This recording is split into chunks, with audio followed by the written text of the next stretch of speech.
ಶ್ರೀ ಗಣಪತಿ ಶಾರದಾ ಗುರುಭ್ಯೋ ನಮಃ. ಲೋಕ ಸಮಸ್ತ ಸುಖಿನೋ ಭವಂತು.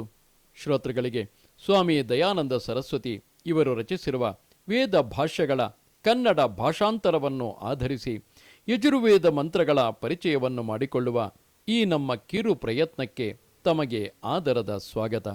ನಾವೀಗ 3ನೇ ಅಧ್ಯಾಯದ 12ನೆಯ ಮಂತ್ರವನ್ನು ಗಮನಿಸೋಣ. ಅಗ್ನಿರ್ಮೂರ್ಧ ಎಂಬ ಈ ಮಂತ್ರದ ಋಷಿ ವಿರೂಪ.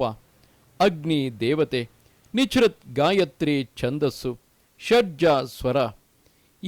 ಈಗ ಅಗ್ನಿ ಶಬ್ದದಿಂದ ಈಶ್ವರ ಮತ್ತು ಭೌತಿಕವಾದ ಅಗ್ನಿ ಎಂಬ 2 ಅರ್ಥಗಳು ಬೋಧಿತವಾಗುತ್ತವೆ ಎಂಬುದನ್ನು ಈ ಮುಂದಿನ ಮಂತ್ರವು ತಿಳಿಸುತ್ತದೆ. ಅಗ್ನಿರ್ಮೂರ್ಧಾ ದಿವಃ ಕಕುತ್ಪತಿಃ ಪೃಥಿವ್ಯಾ ಅಯಂ ಅಪಾಗ್ಮುರೇತಾಂಗುಷಿ ಜಿನ್ವತಿ. ಈ ಮಂತ್ರದ ಪದಶಃ ಅನ್ವಯಾರ್ಥವು ಹೀಗಿರುವುದು: ಅಗ್ನಿಃ ಸರ್ವಪ್ರಭುವಾದ ಈಶ್ವರನು ಅಥವಾ ಪ್ರಕಾಶ ಮೊದಲಾದ ಗುಣಗಳುಳ್ಳ ಭೌತಿಕವಾದ ಅಗ್ನಿಯು ಮೂರ್ಧ ಎಲ್ಲಕ್ಕಿಂತಲೂ ಮೇಲೆ ಶ್ರೇಷ್ಠವಾಗಿ ವಿರಾಜಮಾನನಾಗಿರುವವನು ಅಥವಾ ವಿರಾಜಮಾನವಾಗಿರುವುದು.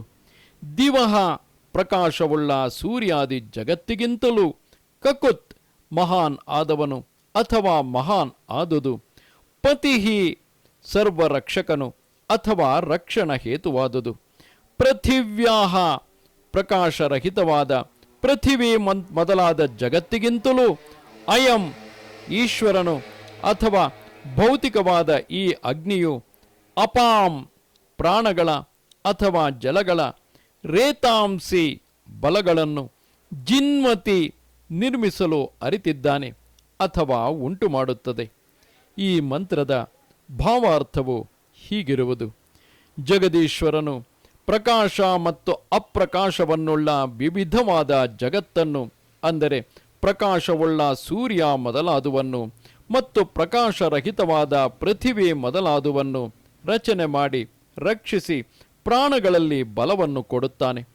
ಅಂತೆಯೇ ಈ ಭೌತಿಕವಾದ ಅಗ್ನಿಯು ಪೃಥಿವಿ ಮೊದಲಾದ ಜಗತ್ತಿನ ರಕ್ಷಣೆಗೆ ಕಾರಣವಾಗಿ ವಿದ್ಯುತ್ ರೂಪವಾಗಿ ಹಾಗೂ ಜಠರಾಗ್ನಿ ರೂಪವಾಗಿ ಪ್ರಾಣಗಳಿಗೂ ಜಲಗಳಿಗೂ ಬಲಗಳನ್ನು ಉಂಟುಮಾಡುತ್ತದೆ ಮತ್ತು ಸುಖ ಸಾಧಕವಾಗುತ್ತದೆ.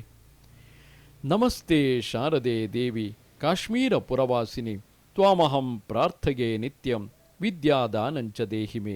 ನಮಸ್ಕಾರ.